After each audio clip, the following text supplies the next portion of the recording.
नमस्कार दोस्तों, एक बार फिर से आपका स्वागत है हमारे YouTube channel maths by BP Sharma में। और आज हम पढ़ने जा रहे हैं प्रतिशत। शत का मतलब क्या होता है? 100। हिंदी में शत को क्या कहते हैं? 100। और प्रति का मतलब जानते ही हो आप हर चीज़ में। प्रति ओब्लिक जैसे यहाँ लिखते हैं किलोमीटर प्रति घंटा, इसका मतलब इसका घंटे के संदर्भ में किलोमीटर निकल रहा है।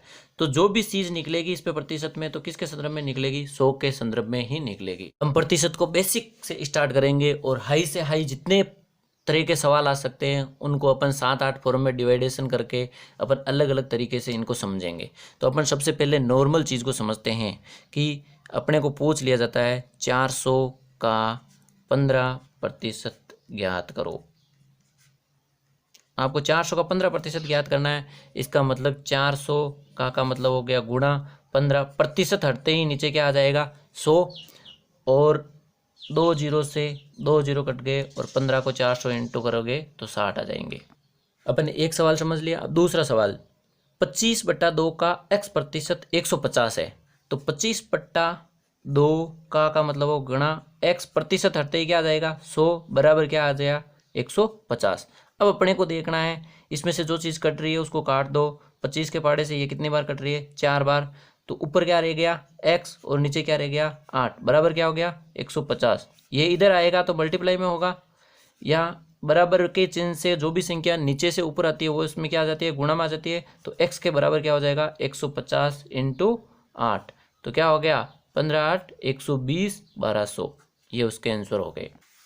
मैं स्टेप बाय स्टेप ही चल रहा हूँ। आप वीडियो को स्किप ना करें, स्किप करोगे तो एक सवाल बीच में एकड़ी छूट जाएगी तो फिर आगे आपको समझ में नहीं आएगा। अब अपन सीखते हैं कमी और वृद्धि से संबंधित सवाल। कमी और वृद्धि से संबंधित सवाल है जैसे वह संख्या क्या होगी जो 720 से 30% क्या है? अधिक है। 720 से 30% अधिक है। तो अपन संख्या 100 देते हैं तो 30% अधिक का मतलब क्या हो गया? 130 होगा या नहीं होगा? 30% अधिक हो गया। तो अपन देखते हैं 720 से 720 के अनुसार करना है तो 30% अधिक होगी 130/100। तो देखो 720 का 30% अधिक क्या हो गया? 1006। अब अपने को कमी पूछ ले, अगर 30% कमी पूछे तो अपने को क्या करना है? यही 100 होगा तो 30% कमी क्या हो जाएगी? 70। तो 720 इंटू 70/100। आप 72 को 7 से गुणा करोगे तो आते हैं 504। अब हम अगला सवाल देखते हैं।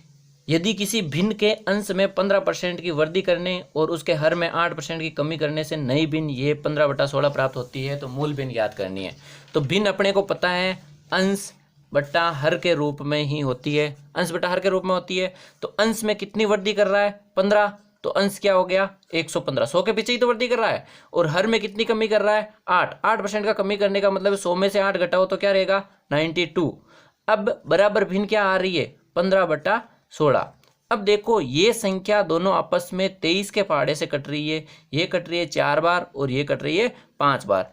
अब देखो ये क्या आ गया अपने लिए? 5/4 किसके बराबर आ गया? 15/16 के बराबर आ गया या नहीं आ गया? अब इसमें ये 4 नीचे है तो ये इधर आएगा तो मल्टीप्लाई में ऊपर चला जाएगा और ये 16 के पास में क्या आ जाएगा? 5। बराबर से इधर संख्या भाग में होती है तो उधर जाते ही गुणा में चली जाती है, और इधर गुणा में होती है तो इधर जाते ही क्या हो जाती है? भाग में चली जाती है। 5 के पहाड़े से ये कितनी बार कटेगा? 3 बार। ये 4 के पहाड़े से कितनी बार कटेगा? 4 बार। भिन्न क्या आ गई आपके लिए? 3/4। दोस्तों अगले सवाल में अपन समझते हैं चीनी के मूल्य में 25% की वृद्धि हो जाने पर एक गृहिणी उसकी खपत में कितने % की कमी करे कि उसके घर के बजट में कोई परिवर्तन नहीं हो। बजट का मतलब है उसके रिजल्ट, लास्ट रिजल्ट में कोई परिवर्तन नहीं आ रहा है। तो अपने को दो तरह के सवाल पूछे जा सकते हैं, या तो कमी प्रतिशत या वृद्धि प्रतिशत। तो अपन देखते हैं इस सवाल में पूछ रखी है कमी प्रतिशत। कमी प्रतिशत है तो अपने को वृद्धि दे रखी होगी, इसलिए वृद्धि बट्टा 100 प्लस वृद्धि और इंटू क्या आएगा? 100। अगर अपने को वृद्धि पूछ ली जाए तो वृद्धि प्रतिशत पूछा जाता है तो अपने को क्या निकालनी है? कमी दे रखी होगी प्रश्न में, 100 माइनस कमी। कमी आते ही 100 के साथ में क्या आएगा? माइनस आएगा और मल्टीप्लाई में हमेशा क्या रहेगा? 100 ही रहेगा। तो अपन देखते हैं इस सवाल में क्या पूछ रखी है। कमी प्रतिशत पूछ रखी है तो वृद्धि दे रखी है। वृद्धि कितनी दे रखी है? 25%। और 100 प्लस वृद्धि क्या हो गई? 25 और इंटू क्या हो जाएगा? 100। तो ये क्या हो गया? देखो 25/125 हो गया और मल्टीप्लाई में क्या आएगा? 100। 25 के पहाड़े से ये 5 बार करता है, ये इसके पहाड़े से 20 बार करता है, इसका मतलब कमी प्रतिशत कितनी आएगी, 20%। अब इसी प्रश्न में आपको पूछ ले कि अगर चीनी के मूल्य में 25% की कमी हो जाती है, 25% की क्या हो जाती है, कमी हो जाती है, तो अपने को वृद्धि प्रतिशत ज्ञात करनी पड़ेगी। तो कमी क्या होगी, कमी 25 हो रही है, 100 में से कमी घटाओगे तो कितने रह जाएगी, 25 घटाओगे तो 75 और इंटू क्या आ जाएगा 100। 25 के पहाड़े से ये कटेगा 3 बार और 3 के पहाड़े से 100 कटेगा 33 सही 1/3%। तो उसको वृद्धि कितनी करनी पड़ेगी, 33 सही 1/3%। अगर कमी पूछे तो कितनी करनी पड़ेगी, 20%। इस सवाल में अपन देख रहे हैं कि बजट में 12% का परिवर्तन हो रहा है और जो भी वृद्धि हो रही है तो अपने को जोड़ना होता है 100 में, और कमी हो रही है तो क्या करना होता है, 100 में से घटाना होता है। तो अपन देखते हैं वस्तु के मूल्य में 40% की वृद्धि हो जाती है, तो 40% की वृद्धि हो गई तो नया वस्तु का मूल्य क्या हो गया 140, और उसके खपत में कितने परसेंट की कमी करनी है, प्रतिशत कमी निकालनी है, तो उसके खर्च पर केवल 12% का वृद्धि हो जाती है। मतलब इसका बजट क्या परसेंट चेंज होता है, 12%। तो खर्च पहले 12 हो रहा 100 हो रहा था, तो अब कितना हो जाएगा 112। तो इन दोनों का अंतर निकालेंगे अपन, तो इन दोनों का अंतर कितना आता है 28। तो 28/140, क्यों, वस्तु के मूल्य पर ही तो कमी प्रतिशत डिपेंड करेगा, और मल्टीप्लाई में क्या आएगा, प्रतिशत निकालना है तो 100 आएगा, 1 0 से 1 0 कट जाएगा, 14 के पहाड़े से 2 बार और 20%। इसका आंसर क्या आ जाएगा, 20% की कमी करनी पड़ेगी। अब इसी सवाल पर आधारित, वृद्धि के सवाल पर आधारित अपने कमी का सवाल लिया। चावल के मूल्य में 20% की कमी की जाती है, तो उसकी गृहिणी उसके खर्च में कितने परसेंट की वृद्धि करे कि उसके बजट में क्या परसेंट आए, 4% की कमी हो जाए। तो अपन देखते हैं कमी हो रही है, तो चावल के मूल्य में 20% की कमी हो रही है, तो चावल का मूल्य क्या हो गया 80, और उसके बजट में 4% की कमी आ रही है, तो उसका बजट क्या हो गया 96। इन दोनों का डिफरेंट देखोगे तो इनका डिफरेंट क्या हुआ 16, जो 80 आएगा इसके बट्टा में और गुणा में क्या आ जाएगा 100। 16 के पहाड़े से ये कटेगा 5 बार और 5 के पहाड़े से ये कटेगा 20 बार। इसका मतलब 20% की उसके खपत में वृद्धि करेगा, तो उसके बजट में क्या परिवर्तन आएगा, 4% की कमी आएगी। अब दोस्तों अपन तीसरे तरीके का सवाल पढ़ रहे हैं। पहले तरीके में अपने पढ़ा कि बजट में कोई परिवर्तन नहीं हो रहा है, रिजल्ट में कोई परिवर्तन नहीं हो रहा है। दूसरे सवाल में अपने तरीके में पढ़ा कि उसके रिजल्ट में परिवर्तन दे रखा होता है। अब तीसरा तरीका है कि अपने को रिजल्ट में परिवर्तन ज्ञात करना है। रिजल्ट में परिवर्तन ज्ञात करना है तो इसका तरीका है, व्यापारी अपने टिकटों में 20% की कमी करता है, तो टिकट में 20% की कमी करता है, 100 के पीछे कमी करता है, तो उसकी टिकटें कितनी हो गई 80। और भीड़ में कितनी वृद्धि हो रही है, 30% की वृद्धि हो रही है, तो वृद्धि हो रही है तो जोड़ेंगे इसमें 130। तो अब देखो आय इन दोनों को गुणा करेंगे तभी तो प्राप्त होगी, तो 80 × 130 और बट्टा में क्या आएगा 100, क्योंकि अपन ने पहले 100 मान रखी थी। अब इनको गुणा करोगे तो 13 को 8 से गुणा करोगे तो क्या आएगा 104।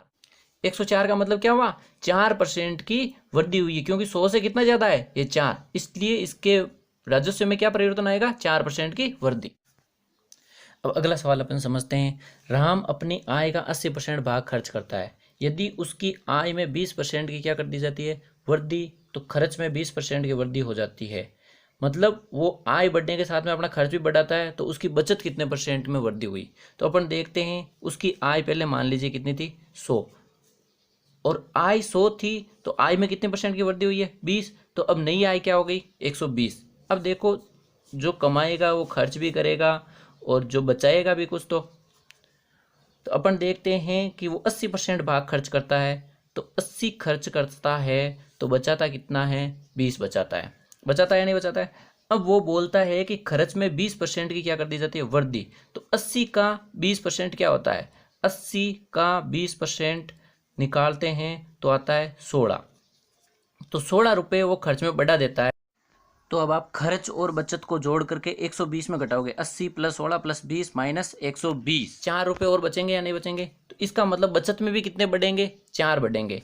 तो बचत में अब कितने बढ़ रहे हैं 4 बढ़ रहे हैं, और पहले बचत कितना था 20, और मल्टीप्लाई में क्या आ जाएगा 100, 20 × 5 = 100 और 5 × 20। इसका मतलब वो 20% क्या करेगा अपनी बचत में वृद्धि हो जाएगी अपने आप।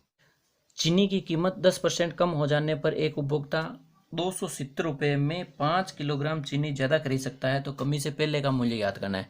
कमी से पहले का मूल्य याद करना है या कमी के बाद का मूल्य याद करना है, तो उसमें एक ट्रिक है, तो मैं इस ट्रिक को बता देता हूँ। कमी से पहले का मूल्य, कमी से पहले का मूल्य, इसमें आपको एक सूत्र याद रखना है, कमी बट्टा 100 - कमी × जो रुपए दे रखे हैं वो बट्टा इसका भार, और कमी के बाद का पूछ ले, अगर बाद का पूछे तो आपको क्या करना है, 100 माइनस कमी की जगह 100 माइनस कमी की जगह केवल क्या लिखना होता है, 100 लिखना होता है।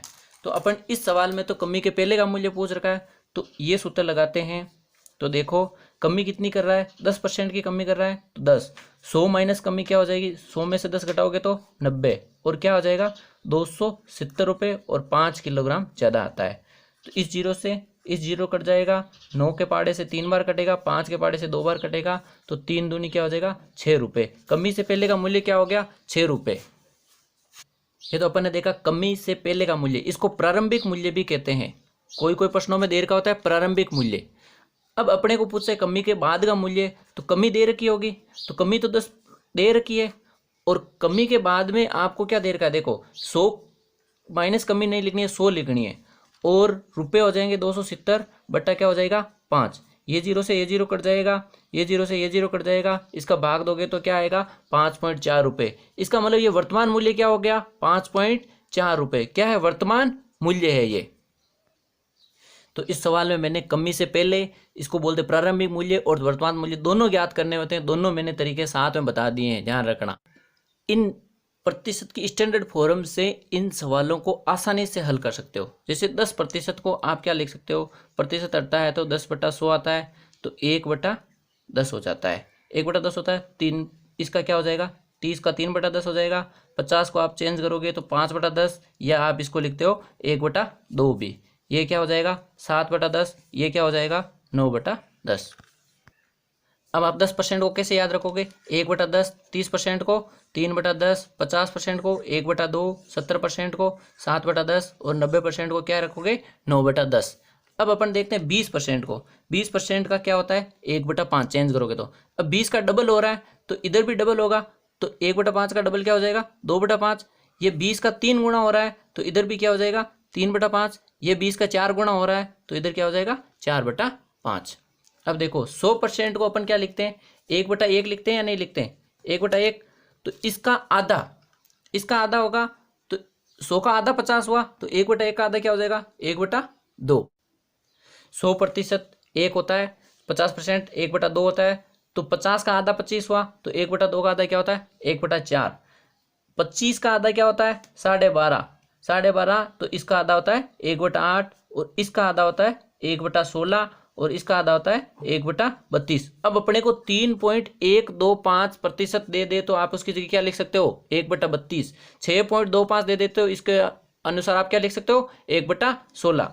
अपन 75% को क्या लिखते हैं 3/4, तो 75 का आधा ही तो होता है, तो 3/4 का आधा क्या होगा 3/8, और इसका आधा ये है, तो ये क्या होगा 3/16, और इसका आधा ये है, इसका मतलब ये क्या होगा 3/32। इस प्रकार से आप इन स्टैंडर्ड फॉर्म को यूज कर सकते हो, आपको पॉइंट और पॉइंट को चेंज करने की जरूरत नहीं रहती है फिर इनको। तो इस प्रकार से दोस्तों अपन ने प्रतिशत का एक पार्ट पूरा कर लिया, जिसमें लगभग प्रतिशत प्रश्नावली पूरी हो चुकी है, और जो भी बची है वो अगले पार्ट में अपन करेंगे, और उसके साथ में कुछ प्रैक्टिस प्रश्न भी करेंगे। और इसी के साथ में आप सभी का धन्यवाद।